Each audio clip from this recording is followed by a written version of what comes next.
invested with an unwritten responsibility to speak on behalf of all things mining.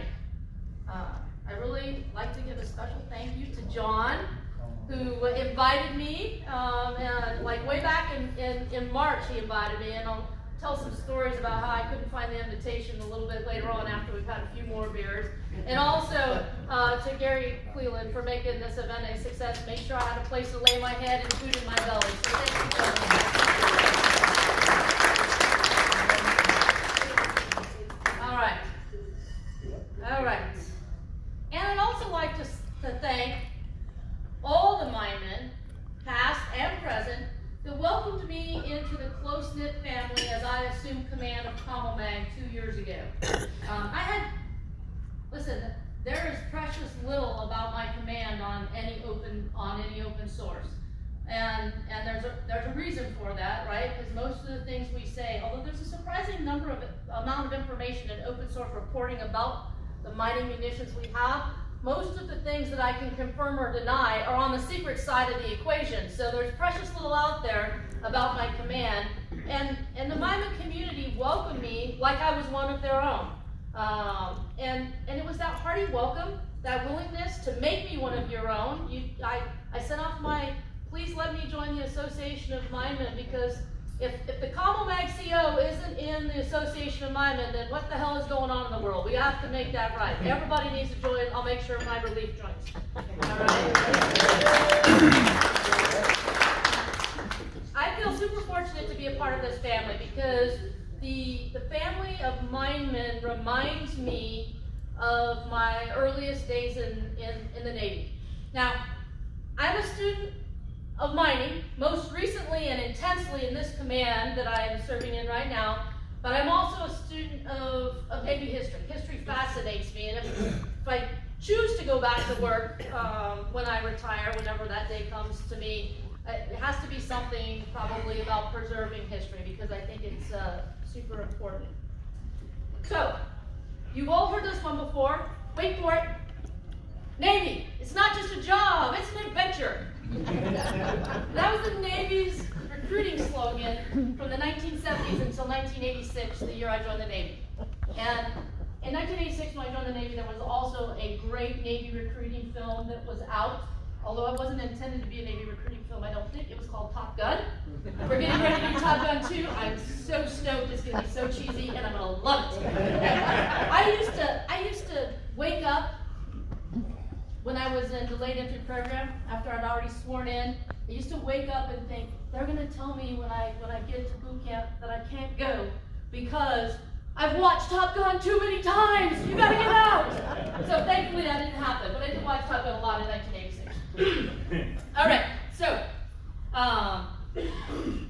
most of you heard the very nice biography that John read for me. That's the stock Navy one-page biography that talks about what ships I've been on, what shore stations, what awards I've accumulated in 33 years of service. But I want to give you a little context, because I think it's important. The context that my experiences and my upbringing in the Navy, it doesn't fit neatly on that one-page biographical thing, but it provides you the reason for why I believe what I believe, and why, more importantly, I behave the way I do.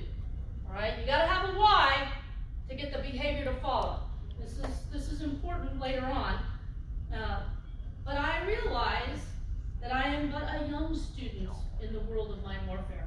I look around this room, and I see I'm in the company of so many venerable and learned masters of the trade that I must, at the outset, of course, ask your leniency in the accuracy of some of the things I will speak of here tonight. I am acutely aware that I find myself in the company of men and women that actually lived during some of these historical references I will use. That may be a problem if I am telling a sea story, because I may not get it right. But we know that the history books never tell the entire story. Right? Even if it's like the Blue Jackets manual, that's, I still have my original Blue Jackets manual, and it's saved me a dozen times in the Navy, but the history books never tell the entire story. And so I will most certainly and humbly make myself available for correction and schooling from the subject matter experts in this room at the conclusion of the evening, and to answer any questions that you might have about anything that I say. Because there might be, there's only so much time here, and John said, don't go over an hour, man. All right, let's go.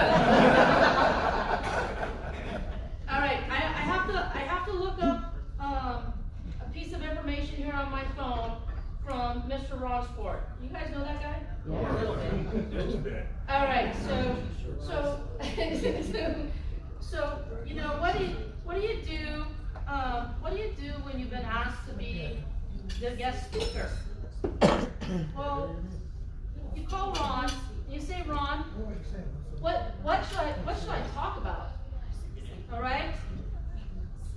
This is what Ron told me to tell you about today. It's kind of long, right? It's like 2 pages long. All right. This is not surprising anybody here, is it? All right. Yeah, you're gonna have a lot of senior enlisted master chiefs and senior chiefs and warrant officers and LDOs, and they're gonna give you a hard time. And there's gonna be some of the first women in the raid that endured the difficult shift from previous CONUS, AUDIS to seashore rotations circa mid-1990s. There's a generational gap from the 60s and 70s, and we're expanding our view of today's Minemen, and our membership is growing. Here's what we would like you to talk about. If the Minemen on our current mine stockpiles and mine countermeasures capabilities are being taken care of, is the Navy ignoring it? Is Big Navy focusing on the impact? Any good news stories? NMC's current organizational roles and responsibilities, training and readiness, the status of mine stockpiles, the status of the Minemen raid, NMC's roles and responsibilities with relationship to fleet operations, mine shops sufficiently supported, other priorities. Do we still have mines afloat? Do you still deploy teams for prep and assembly? Are the AOs on the carriers really actually building mines properly? And any new initiatives, capabilities developed in development for mines or mine countermeasures, that is all right.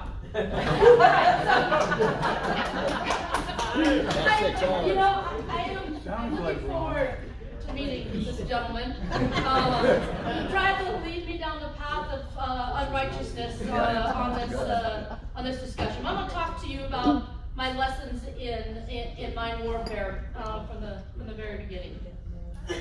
I began my study of mine warfare shortly after joining the Navy in 1986. I know it seems odd because after all, I was training to be an electronics technician and engaged in nearly 2 years of learning my trade before I would ever, we'd say turn your first tweaker, wrench, whatever, before I would actually earn my keep. I was in school for almost 2 years. However, learning how to fix things back in the mid-1980s was just as important as learning how to be a good sailor. Every technician knew we were a sailor first. And why we knew that is coming up. I don't know, has anybody read this book? No Higher Honor, the story of the Sammy B. Roberts? I'm going to talk about it. You're going to love this. Any of you who love a good read about awesome naval warfare and why we have to pay attention to mining will love this story. But, in college, you don't have to have a single-minded focus. In Navy and military schools where you learn your trade, you must have a single-minded focus. It can only be obtained there.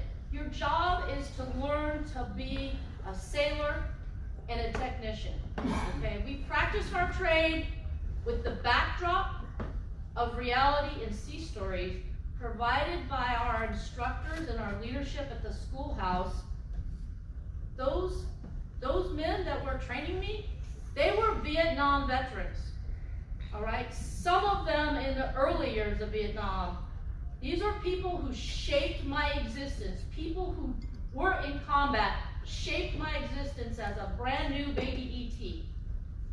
While I was in school, the USS Stark was hit by 2 Iraqi Exocet missiles, killing 37 sailors, most of them operations and electronics technicians. Okay, if that doesn't sit you down when you're a young 20-something technician learning your trade, I don't know what does.